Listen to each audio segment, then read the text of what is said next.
നമസ്കാരം. ഭീമ ജ്വൽസ് മനസ്സിലൊരു മഴവില്ലിൽ ഇന്ന് നമുക്കൊക്കെ വളരെ വളരെ വളരെ ഇഷ്ടമുള്ളൊരു കുടുംബമാണ് നമ്മുടെ മുമ്പിലിരിക്കുന്നത്. നമ്മുടെയൊക്കെ പ്രിയപ്പെട്ട ഗായകനും സംഗീത സംവിധായകനും ഒക്കെയായ മലയാളികളുടെ എം ജയചന്ദ്രനും സിനിമാക്കാരുടെ കുട്ടനും ഭാര്യയും മക്കളും പ്രിയ. നമസ്തേ. എന്തുണ്ട് വിശേഷം? എന്തെങ്കിലും സൈലൻ്റ് ആയിട്ടിരിക്കുന്നു? സുഖമായിരിക്കുന്നു. സുഖമായിരിക്കുന്നു. എങ്ങനെ പോകുന്നു കേറ്ററിംഗ് ഒക്കെ? കുഴപ്പമില്ല. ആണോ? നല്ല തിരക്കാണോ? അത്യാവശ്യം. ഈ ഭർത്താവാണെങ്കിൽ സംഗീതത്തെ ഇങ്ങനെ ആരാധിക്കുന്ന ഒരു വ്യക്തി, നമ്മുടെ പ്രൊഫഷനാണെങ്കിൽ ജസ്റ്റ് ഓപ്പോസിറ്റ് അല്ലേ? അതെങ്ങനെ ഇത് രണ്ടും പൊരുത്തപ്പെടുത്തി കൊണ്ടുപോകുന്നത്? അല്ല, കൂടുതൽ തിരക്കുള്ളതുകൊണ്ട് വീട്ടിലുണ്ടാവാറില്ല. അപ്പോൾ എനിക്ക് എൻ്റെ ജോലി ചെയ്യാൻ പറ്റുന്നുണ്ട്. വേറൊന്നും അങ്ങനെ തോന്നിയിട്ടില്ല ഈ കേറ്ററിംഗ് അല്ല? കാരണം ഇതൊരു ശരിക്കും പറയുകയാണെങ്കിൽ ഹൈലി റെസ്പോൺസിബിൾ ഒരു ജോബാണ് അല്ലേ? കാരണം ഇത് നമ്മൾ കൊടുക്കുന്ന ഭക്ഷണം ഇഷ്ടപ്പെടുക എന്നുള്ളത് മാത്രമല്ല, ഇവരുടെ ഹെൽത്തിൻ്റെ പ്രശ്നം അല്ലേ? കുറേ റെസ്പോൺസിബിലിറ്റി ഉണ്ട് അല്ലേ? തീർച്ചയായിട്ടും. ഇപ്പോൾ ഒരു ഡിസൈനിങ് എന്നൊക്കെ പറഞ്ഞപ്പോൾ, ഫാഷൻ ഡിസൈനിങ് എന്നൊക്കെ പറയുമ്പോൾ എല്ലാ സ്ത്രീകളും എളുപ്പം എടുക്കുന്നു. ഒന്നെങ്കിൽ പാർലർ, അല്ലെങ്കിൽ ഫാഷൻ ഡിസൈനിങ്, മറ്റേത് മറിച്ച്. അതൊക്കെ എന്ന് പറഞ്ഞാൽ ഒന്നെങ്കിൽ വിജയിക്കും, അല്ലെങ്കിൽ പരാജയപ്പെടും, അല്ലെങ്കിൽ അങ്ങനെ ഒരു മീഡിയം ആയിട്ട് പോകും. പക്ഷേ ഇതെന്ന് പറയുമ്പോൾ ഭയങ്കര ടെൻഷൻ അല്ലേ? തീർച്ചയായിട്ടും. അമ്മ ചെയ്തുകൊണ്ടിരുന്നതാണ്. അമ്മയ്ക്ക് വയ്യാണ്ടായപ്പോഴത്തേക്കും ഞാൻ പതുക്കെ അത് ഏറ്റെടുത്തതാണ്. പൊതുവേ കുക്കിംഗ് ഇഷ്ടമാണോ? കുക്കിംഗ് ഇഷ്ടമാണ്. ഇഷ്ടം. ചെറുപ്പം മുതലേ ഭക്ഷണം പാചകം ചെയ്യാൻ ഇഷ്ടമായിരുന്നു? അങ്ങനെയില്ല, അവധിക്കാലത്തൊക്കെ ചിലപ്പോൾ അമ്മൂമ്മയുടെ കൂടെയൊക്കെ കൂടുതൽ നാളെ നിന്നിട്ടുണ്ട്. അപ്പോൾ അടുക്കളയിലൊക്കെ കയറുന്ന ഒരു പതിവുണ്ടായിരുന്നു. പിന്നെ ഇദ്ദേഹത്തിൻ്റെ മനസ്സിൽ കയറാനുള്ള എളുപ്പം വഴിയും കൂടെയാണോ ഭക്ഷണം? കുറച്ചൊക്കെ. ആണോ? ഇഷ്ടമാണോ നല്ല നല്ല ഫുഡ് കഴിക്കണം?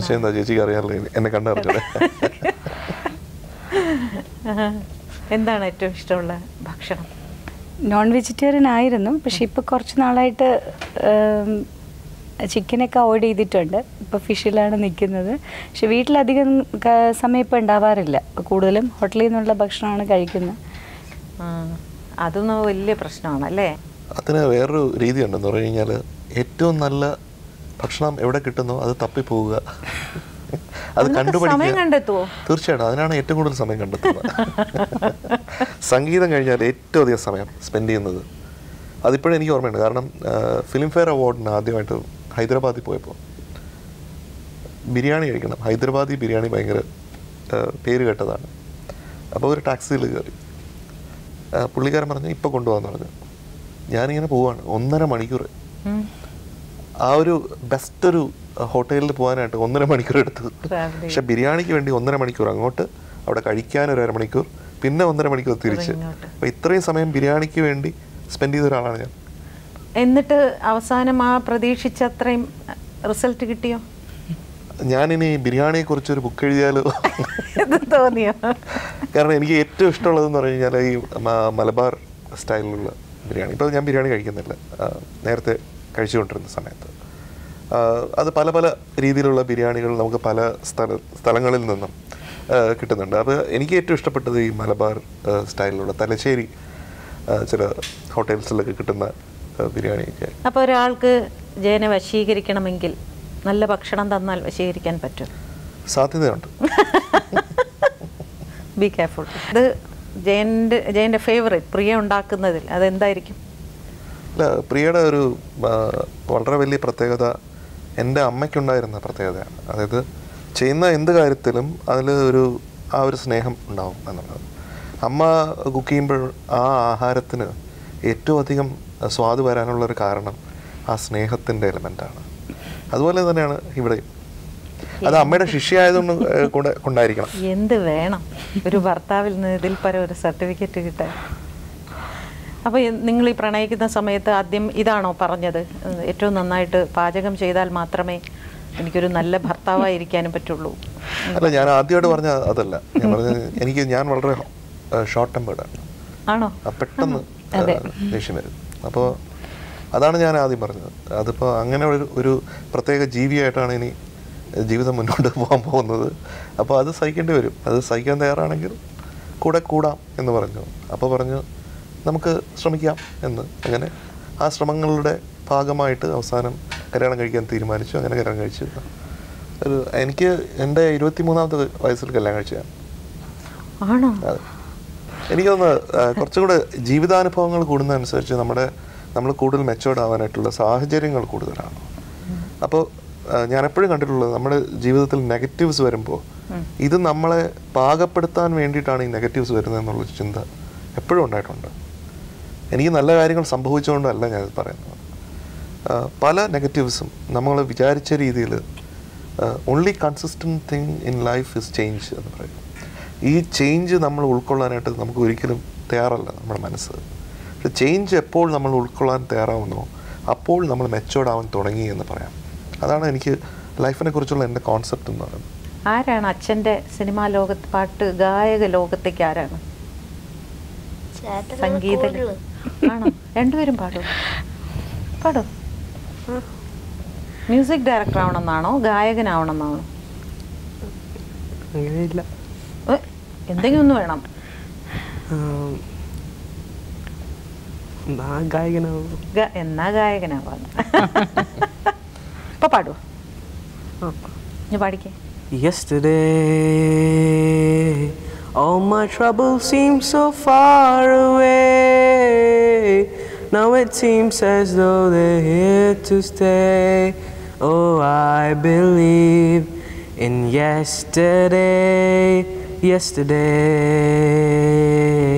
Love was such an easy game to play. Now I need a place to hide away.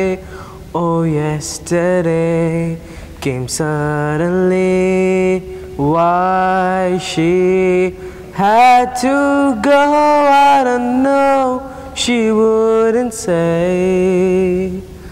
I said something wrong, now I long for yesterday. നന്നായിട്ട് പാടിയോ ചേട്ടൻ? നന്നായിട്ട് പാടിയോ? പക്ഷെ നീ നേരത്തെ അങ്ങനെയല്ലല്ലോ എന്നോട് ആക്ഷൻ കാണിച്ചത്. ഞാൻ ചോദിച്ചു കൊള്ളാമോ എന്ന്. നമ്മളെ ഇടുക്കി ഇത് കളയാട്ടോ. പാടുവോ? പാടിക്കേ. കാറ്റേ കാറ്റേ നീ പൂക്കാമരത്തിൽ പാടിയോ? പാട്ടും മൂളി വന്നു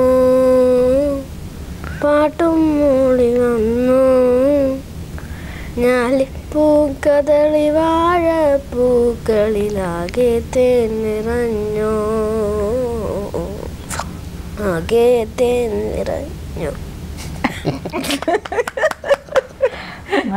ഇപ്പൊ കുറച്ച് മടിയാണ് പാടാൻ. പിന്നെ കുഴപ്പമില്ല, നന്നായിട്ട് പാടിയല്ലോ. പാട്ട് പഠിക്കുന്നുണ്ടോ അവര്? കുറച്ച് നാൾ പഠിച്ചിരുന്നു, ഇപ്പൊ പഠിക്കുന്നില്ല. ഇനി റീസ്റ്റാർട്ട് ചെയ്യണം.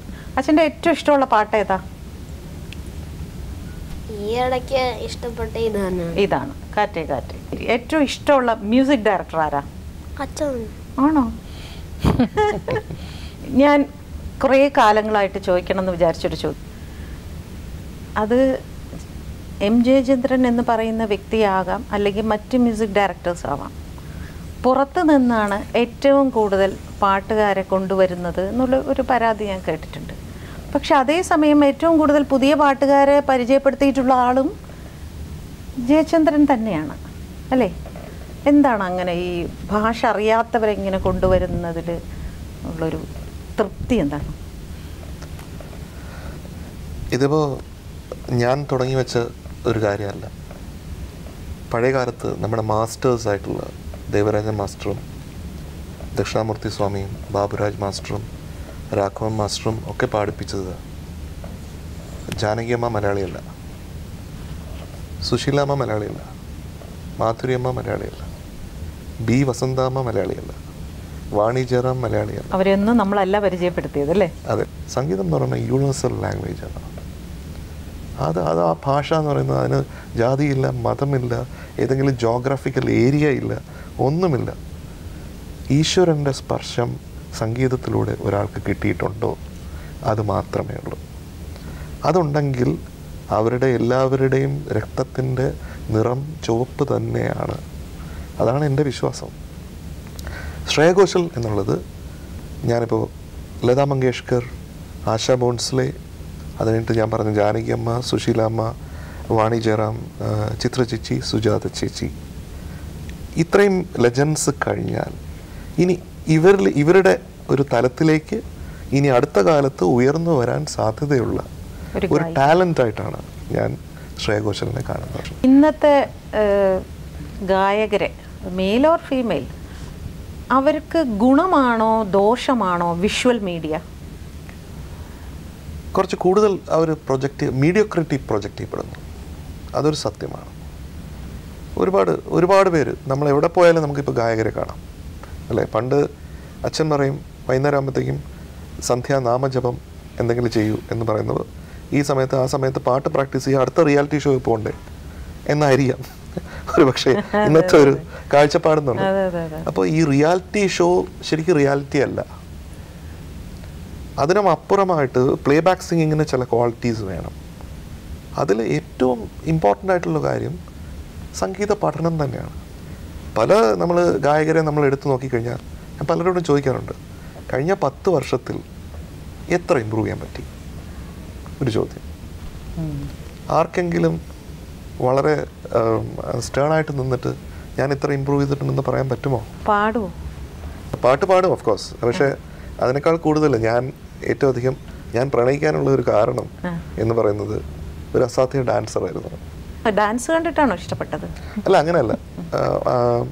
Classical dance. ക്ലാസിക്കൽ യൂണിവേഴ്സിറ്റി പ്രൈസൊക്കെ കിട്ടിയിട്ടുണ്ട്. She was A very very good dancer. എൻ്റെ കൂടെ കൂടിയ പിന്നെയാണ് അതൊക്കെ പോയത്. ഒരു മെയിൽ ഷോവനിസത്തിൻ്റെ സ്വയം വലിയ ഗമയില് പറയുന്നത്.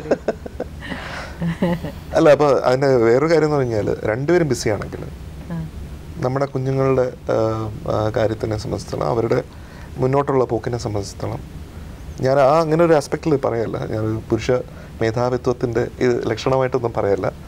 നമുക്ക് ഇതിപ്പോൾ നമ്മൾ കുറച്ചും കൂടെ വളരെ, പക്ഷേ എപ്പോഴും ഞാൻ പറയാറുണ്ട് ഇനിയും കൂടുതൽ അത് കളിക്കണം എന്നപ്പോൾ പിന്നെ തോന്നിയിട്ടില്ലേ ഡാൻസ് ചെയ്യണം? ഇല്ല, കുറച്ച് നാൾ കല്യാണം കഴിഞ്ഞ സമയത്ത് തോന്നി. കുറച്ച് നാളൊക്കെ ചെയ്തിരുന്നു.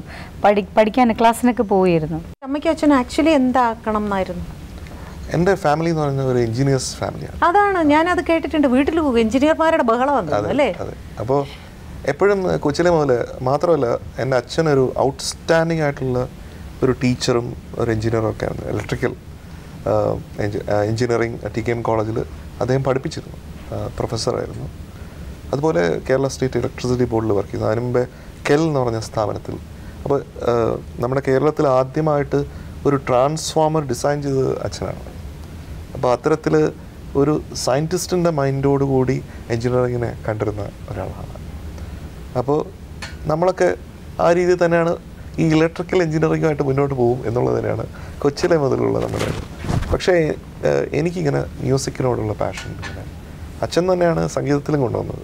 പക്ഷെ അച്ഛന് സിനിമയിൽ വരണം എന്നുള്ളതല്ല ആഗ്രഹം. അച്ഛന് ഞാനൊരു കർണാട്ടിക് ക്ലാസിക്കൽ മ്യൂസീഷ്യൻ ആവണമെന്നായിരുന്നു അച്ഛൻ്റെ ആഗ്രഹം. അച്ഛൻ പലപ്പോഴും പറയാറുണ്ട്, ചില ഇൻ്റർവ്യൂസിലൊക്കെ അച്ഛൻ എന്ന് പറഞ്ഞു കഴിഞ്ഞാൽ ഇവനെ ഇങ്ങനെ കാത്തു വെച്ച് ക്ലാസിക്കൽ മ്യൂസിക്കിൽ നിന്ന് ഇങ്ങനെ കാത്തു വെച്ച ഒരാളാണ്, പക്ഷേ എങ്ങനെയോ ഇവൻ സ്ലിപ്പായി പോയി എന്ന് പറയും. അപ്പോൾ അങ്ങനെ സ്ലിപ്പായി സിനിമയിൽ വന്ന ദേവരാജ് മാസ്റ്ററുടെ കൂടെ കുറേ കാലം ഉണ്ടായിരുന്നു അല്ലേ? സാറിൻ്റെ കൂടെ വർക്ക് ചെയ്യുന്ന സമയത്ത്, സാറിൻ്റെ കൂടെ വർക്ക് ചെയ്യാന്ന് പറയുന്നത് അത്ര നിസ്സാര കാര്യമല്ല. ദേവരാജ് മാസ്റ്ററെ സംബന്ധിച്ചിടത്തോളം ഞാൻ ഇന്ന് ഒരു സംഗീത സംവിധായകനാണെന്ന് പറയാൻ എന്തെങ്കിലും ഒരു അർഹത എനിക്കുണ്ടെങ്കിൽ അതിന് കാരണം ദേവരാജ് മാസ്റ്ററാണ്. കാരണം ദേവരാജ് മാസ്റ്ററാണ് എനിക്ക് മനസ്സിലാക്കി തന്നത് സംഗീതത്തിൻ്റെ വാല്യൂ എന്താണെന്നുള്ളത്. ആദ്യമൊക്കെ ഞാൻ മാഷിനെ കാണുമ്പോൾ മാഷ് ഇങ്ങനെ മൈൻഡ് ചെയ്യാതെ അങ്ങ് തിരിഞ്ഞു കിടക്കും. മാഷ് ഉറക്കമായിരിക്കും. 5-6 മണിക്കൂർ ഞാൻ നിന്നിട്ടുണ്ട് മാഷൊന്ന് എഴുന്നേൽക്കാൻ കാത്തുകൊണ്ട്. അങ്ങനെ മാഷ് എണീക്കും, പിന്നെ ഇങ്ങനെ നോക്കും, പിന്നെയും തിരിഞ്ഞു കിടക്കും, പിന്നെ 2-3 അങ്ങനെ 7-8 മണിക്കൂറും 9 മണിക്കൂറൊക്കെ ഞാൻ നിന്നിട്ടുണ്ട് മാഷിനെ കാണാനായിട്ട്. അങ്ങനെ ഇരിക്കുമ്പോൾ ഒരു ദിവസം മാഷ് എന്നെ ഗവനിച്ചു. എന്താ? ഞാൻ പറഞ്ഞു, എനിക്ക് ഇങ്ങനെ പാട്ട് പാടാനും സംഗീത സംവിധാനവും ഒക്കെ ഇഷ്ടമുണ്ട്. അങ്ങനെയാണ് മാഷുമായിട്ടുള്ള ബന്ധം തുടങ്ങിയത്. അപ്പോൾ മാഷിൻ്റെ ഒരു തിയറി എന്ന് പറയുന്നത്, എപ്പോഴാണ് ഒരാൾ സ്റ്റുഡൻറ്റ് എന്ന് ഒരാളെ ഡിഫൈൻ ചെയ്യാൻ പറ്റുന്നത്? അയാൾക്ക് ഒന്നും അറിയില്ല എന്ന് ഉള്ള അറിവ് അയാൾക്കുണ്ടാവുമ്പോൾ അയാൾ സ്റ്റുഡൻ്റ് ആവുന്നു. അപ്പോൾ സീറോയിൽ നിന്ന് തുടങ്ങണം. അപ്പോൾ ആദ്യം ഈ ഈഗോ എല്ലാം, നമ്മുടെ ഉള്ളിൽ എന്തെങ്കിലും അറിവുണ്ടെന്നുള്ള തോന്നലുണ്ടെങ്കിൽ അതിനെയൊക്കെ തച്ചുടച്ച് ഈ കാത്തു നിൽക്കുമ്പോൾ മുഴുവനും പരീക്ഷണമാണ്. എത്രമാത്രം ക്ഷമയുണ്ടെന്ന് നമുക്ക് നോക്കാം. ഇത് നമുക്ക് റിയൽ പാഷൻ ഉണ്ടെങ്കിൽ നമ്മൾ ചിലപ്പോൾ മരണം വരെ അവിടെ തന്നെ കാത്തു നിന്നെന്ന് വരാം, അല്ലേ? ഇപ്പോൾ അതുപോലെ ആൾക്കാരെ കാണാറുണ്ടോ? അത്രയും ക്ഷമയോടുകൂടെ, ഡെഡിക്കേഷനോടുകൂടെ ആരെങ്കിലും വന്ന് നമ്മുടെ കീഴിൽ അങ്ങനെ ആരെങ്കിലും ഉണ്ടോ? തോന്നിയിട്ടില്ല, ആരുമില്ല. ഇപ്പം ഞങ്ങളുടെ ഡബ്ബിംഗ് ലോകത്ത് എന്തോ ഒരു ചെറിയ ഇഷ്യൂ വന്നപ്പോൾ അതിനെക്കുറിച്ച് ഞാനിങ്ങനെ റെക്കോർഡിസ്റ്റുമായിട്ട് സംസാരിച്ചപ്പോൾ ഞാൻ ചോദിച്ചു, 50 പേര് സ്ക്രീനിലുണ്ട്, 50 പേർക്ക് വേണ്ടി ശബ്ദം കൊടുക്കാൻ 50 പേര് തന്നെ വേണം, പക്ഷേ നിങ്ങൾ 5 പേരെ വെച്ചിട്ട് ഇത് മൾട്ടിപ്പിൾ ചെയ്യാണ് നിങ്ങൾ ചെയ്യുന്നത്. അപ്പോൾ അവർ പറഞ്ഞു, ഇത് തന്നെയല്ലേ മ്യൂസിക് ഫീൽഡിൽ നടക്കുന്നത്? 50 വയലിൻ ആവശ്യമുള്ള സ്ഥലത്ത് നമ്മൾ 5 വയലിൻ വെച്ചല്ലേ നമ്മളിത് ചെയ്യുന്നത്, ആണോ? എന്നെ സംബന്ധിച്ചിടത്തോളം ഞാനെപ്പോഴും അക്കൗസ്റ്റിക് ഇൻസ്ട്രുമെൻസിന് ഒരു വാല്യൂ എൻ്റെ സംഗീതത്തിനുണ്ട്. അത് എത്ര പുതിയ ഇപ്പോൾ ന്യൂ ജനറേഷൻ എന്നൊക്കെ ഉള്ള വാക്ക് പറഞ്ഞാലും എൻ്റെ പാട്ടിനെ സംബന്ധിച്ചിടത്തോളം ഞാൻ അതിന് വാല്യൂ കൊടുക്കുന്നുണ്ട്. എനിക്ക് ഇത് ഈ പാട്ടിലൊരു സ്ട്രിങ് ഓർക്കസ്ട്ര വേണം എന്ന് പറഞ്ഞാൽ സ്ട്രിങ് ഓർക്കസ്ട്ര തന്നെ ഞാൻ വിളിക്കും. അവിടെ ഞാൻ ഒരു പക്ഷേ പ്രൊഡ്യൂസർ എനിക്ക് തന്നിട്ടുള്ള റെക്കോർഡിങ്ങിനുള്ള ഒരു എമൗണ്ടിനെ കുറിച്ച് പോലും പലപ്പോഴും ചിന്തിച്ചിട്ടില്ല. അങ്ങനെ വീട്ടിലേക്കൊന്നും ബാക്കിയില്ലാതെ പോലും എനിക്ക് വേണ്ട പെർഫെക്ഷനനുസരിച്ചുള്ള ഓർക്കസ്ട്ര വേണമെന്നുള്ളത് നിർബന്ധമുള്ള ഒരാളാണ് ഞാൻ. അപ്പോൾ ആ രീതിയിൽ മാക്സിമം എൻ്റെ പരിധികൾക്ക് ഉള്ളിൽ, മലയാളം സിനിമയിലാണ് ഞാൻ സംഗീതം ചെയ്യുന്നത് എന്നുള്ളത് ഓർത്തുകൊണ്ട്, അതിൻ്റെ ലിമിറ്റേഷൻസിന് ഉൾക്കൊണ്ടുകൊണ്ട് ഞാൻ മാക്സിമം എനിക്ക് ചെയ്യാവുന്ന കാര്യങ്ങൾ ചെയ്യാറുണ്ട്. നന്നായിട്ടൊരു പാട്ട് ഫുള്ളി സാറ്റിസ്ഫൈഡ് ആയിട്ട് വരുമ്പോൾ അതിൻ്റെ സന്തോഷം കാണാറുണ്ട്. അത് നേരത്തെ പറയാറുണ്ട്, വർക്ക് നടക്കുമ്പോൾ തന്നെ ചിലപ്പോൾ പറയാറുണ്ട്, നന്നായി പാട്ട് പാടി അല്ലെങ്കിൽ നല്ലൊരു പാട്ട് ചെയ്തു, അങ്ങനെയൊക്കെ പറയാറുണ്ട്. വീട്ടിൽ വന്നിട്ട് പാട്ട് കേൾപ്പിക്കാറുമുണ്ട്. അതെ, പാട്ട് കേൾപ്പിക്കുമോ? മ്യൂസിക് ആദ്യം ചെയ്യുമ്പോൾ അങ്ങനെയല്ല, ഫുൾ പാട്ടായിട്ട് CD കൊണ്ടൊന്നും കേൾപ്പിക്കാറുണ്ട്. പ്രിയ പ്രതീക്ഷിക്കാറുണ്ടോ ചില നല്ല പാട്ടുകൾ ആ വർഷം ഇറങ്ങിക്കഴിയുമ്പോൾ ചെറിയൊരു മോഹം ഇതിന് അവാർഡ് കിട്ടും എന്ന പ്രതീക്ഷ ഉണ്ടാവാറുണ്ടോ? അങ്ങനെ തോന്നിയിട്ടുള്ള പാട്ടിന് കിട്ടിയിട്ടുണ്ട്. ഉണ്ട്, അങ്ങനെ കിട്ടാത്ത ഇല്ല. എന്നാലും നമ്മൾ എനിക്ക് പ്രണയത്തിൻ്റെ പാട്ടിന് കിട്ടണം എന്നാണ് ഞാൻ വിചാരിച്ചത്. പ്രണയം സിനിമയിൽ ചെയ്ത പാട്ടുകൾ ഒത്തിരി ഹാർഡ് വർക്ക് ചെയ്ത് ഉണ്ടായ പാട്ടാണ്, നല്ല പാട്ടുകളുമാണ്. അതിന് കിട്ടുമെന്ന് വിചാരിച്ചു, പക്ഷേ അത് മാറിപ്പോയി. അത് മാത്രമേ ഉള്ളൂ അങ്ങനെ തെറ്റിപ്പോയത് ആലോചിച്ചിട്ട്. വിഷമം തോന്നി? വിഷമം തോന്നി കുറച്ച്. നോട്ടം സിനിമയിലെ പാട്ടില്ലേ, മയങ്ങിപ്പോയി, എന്ത് മൂഡിൽ എനിക്ക് എന്നെ വല്ലാതെ ഹോണ്ട് ചെയ്യുന്നൊരു പാട്ടാണ്. അതിൻ്റെ വേർഡ്സും അതിൻ്റെ മ്യൂസിക്കും അല്ലേ? പ്രണയത്തിന് ഒരുപാട് ഭാവതലങ്ങളുണ്ട്. അത് പ്രണയം അനുഭവിച്ചിട്ടുള്ള ഒരാൾക്ക് മാത്രമേ, അല്ലെങ്കിൽ അനുഭവിക്കുന്ന ഒരാൾക്ക്, ഇനി അനുഭവിക്കാൻ പോകുന്ന ഒരാളടുത്ത് ഇത് പറഞ്ഞിട്ട് കാര്യമില്ല. ഇത് അനുഭവിച്ച ഒരാൾക്ക് അല്ലെങ്കിൽ അനുഭവിക്കുന്ന ഒരാൾക്ക് മനസ്സിലാവുന്നത്. അതിൻ്റെ വളരെ ലോലമായിട്ടുള്ള ചില തലങ്ങളാണ് മയങ്ങിപ്പോയി എന്നുള്ള പാട്ടിലൂടെ സംഗീതപരമായിട്ട് ആവിഷ്കരിക്കാനായിട്ട് ഞാൻ ശ്രമിച്ചിട്ടുള്ളത്. അത് ഞാൻ അനുഭവിച്ചതുകൊണ്ട് തന്നെയാണ്. നീ വരുമ്പോൾ നിൻ വിരൽ തൊടുമ്പോൾ. ചേച്ചിക്ക് അത് നന്നായിട്ട് മനസ്സിലാവും, കാരണം ചേച്ചി അതിലൊരു മാസ്റ്റർ ആയതുകൊണ്ട് എങ്ങനെയാണ് മോഡുലേഷൻസ് വോയിസിന് കൊടുക്കേണ്ടതെന്നുള്ളത്. നീ വരുമ്പോൾ നിൻ വിരൽ തൊടുമ്പോൾ അത് ഒരു ഫെദർ ടച്ചാണ്. അപ്പോഴാണ് അഴകിൻ മിഴാവായി തുളുമ്പിപ്പോയി. അപ്പോൾ അത് ചിത്ര ചേച്ചി മാജിക്കലായിട്ട് പാടിയിട്ടുണ്ട്, പറയാണ്ടിരിക്കാൻ പറ്റില്ല. അതുപോലെ തന്നെയാണ് പ്രണയത്തിലെ പാട്ടിൽ, ഈ പാട്ടിൽ എന്നുള്ളത് ഞാൻ ശ്രേയെടുത്ത് പറഞ്ഞു, പ്രണയം ഒരു അസുലഭ മധുരമാ നിർവൃതി. അതിൻ്റെ അർത്ഥം എന്താണെന്ന് പറഞ്ഞു. അപ്പോൾ ആ നിർവൃതി എന്നുള്ളത് ഒരു 40 ടേക്കാണ്. നിർവൃതി അത് വേണം. നിർവൃതി എന്ന് പാടിയ ആയില്ല, ആയില്ല. നിർവൃതി എന്ന് ഒരുപാട് സോഫ്റ്റ് ആയാലും പോയി. അപ്പോൾ എന്താണ് ജുഡീഷ്യസ് ആയിട്ട് എത്ര മോഡുലേഷൻ കൊടുക്കണം? നിർവൃതി ഒഴുകും പാട്ടിൽ എന്ന് വന്നാലേ ബ്യൂട്ടി ഉള്ളൂ. അപ്പോൾ അതാണ് അത്. അങ്ങനെ ചില ഒരുപാട് നമുക്ക് എപ്പോഴും മനസ്സിൽ കൊണ്ടു നടക്കാവുന്ന കുറേ മൊമെൻറ്റ്സ് നമുക്ക് ഈ റെക്കോർഡിങ്ങിൽ കിട്ടും എന്നുള്ളതാണ് ഒരു മ്യൂസീഷ്യൻ്റെ ജീവിതത്തിലുള്ള ദ ഗ്രേറ്റസ്റ്റ് എക്സ്പ്ലോറേഷൻ എന്നുള്ളത്. വല്ലാതെ ടെൻഷൻ എടുത്ത് വരുമ്പോൾ എന്ത് ചെയ്യും പ്രിയ? നല്ല ഷോർട്ട് ടെമ്പേർഡാണ്, അതുകൊണ്ട് ഇങ്ങനെ നോക്കിയിട്ടൊക്കെ സംസാരിക്കണം. ഇത് വലിയ കഷ്ടമല്ലേ ചെയ്യാ വീട്ടില്? ഇല്ല, അങ്ങനെയൊന്നും ഞാൻ പറഞ്ഞിട്ടില്ല. ഞാൻ ഷോർട്ട് ടെമ്പേർഡാണ്, അതുകൊണ്ട് ഇങ്ങനെ സംസാരിക്കാൻ പാടുള്ളൂ എന്നൊന്നും ചാടിക്കടിക്കാൻ പോയാൽ അത് മനസ്സിലാക്കിയിട്ടല്ലേ മിണ്ടാതിരിക്കുന്നത്. അല്ല, അതാണ് ശരിക്ക് പ്രിയ എൻ്റെ കൂടെ ഉള്ളതിൽ എനിക്ക് ഏറ്റവും വലിയ സന്തോഷവും എൻ്റെ ഏറ്റവും വലിയ ശക്തിയും എന്ന് പറയുന്നത് എൻ്റെ പാട്ടിന് കൂട്ടാണെന്നുള്ളത്. ദാസേട്ടൻ്റെ പേരിലുള്ള ഒരു അവാർഡ് കിട്ടി അല്ലേ? ഇത് കൂടുതൽ കൂടുതൽ കൂടുതൽ റെസ്പോൺസിബിലിറ്റി അല്ലേ? നമുക്ക് അഭിമാനം ഉണ്ടാകുമ്പോൾ തന്നെ ടെൻഷനും ഉണ്ടാകും. ദാസാറിനെ ജീവിതത്തിൽ ഒരിക്കലെങ്കിലും നേരിട്ട് കാണണം എന്ന് ആഗ്രഹിച്ച ഒരാളെ സംബന്ധിച്ചിടത്തോളം അദ്ദേഹത്തിൻ്റെ പേരിലുള്ള അവാർഡ് കിട്ടുന്നതെന്ന് പറയുന്നത് ഒരു ഡ്രീം കം ട്രൂ ആണ്. ഡ്രീം എന്നല്ല എൻ്റെ പറയേണ്ടത്, അതിനപ്പുറം എന്തെങ്കിലും ഉണ്ടെങ്കിൽ അതൊക്കെ പറയണം. അതിൻ്റെ ഒരു ഭയങ്കര സന്തോഷം ഞാൻ ആസ്വദിച്ചു എന്ന് പറയാതിരിക്കാൻ പറ്റില്ല. അത് എനിക്കൊരിക്കലും മറക്കാൻ പറ്റാത്ത ഒരു എക്സ്പീരിയൻസ് ആണ്. I am so happy about it. എത്ര പുരസ്കാരങ്ങളായല്ലേ ഇപ്പോൾ?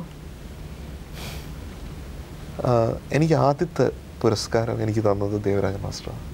അതെയോ? അതെങ്ങനെയാണെന്ന് വെച്ചിട്ടുണ്ടെങ്കിൽ തോറ്റങ്ങൾ എന്ന് പറഞ്ഞ സീരിയലിന് വേണ്ടി മാസ്റ്ററാണ് ടൈറ്റിൽ സോങ് ചെയ്തത്. അപ്പോൾ പിന്നെ മാസ്റ്ററിന് വയ്യാതായി. അപ്പോൾ അതിൻ്റെ ബാക്ക്ഗ്രൗണ്ട് സ്കോർ ചെയ്യണം എന്ന് പറഞ്ഞിട്ട് മാഷ് എന്നെ വിളിച്ചു.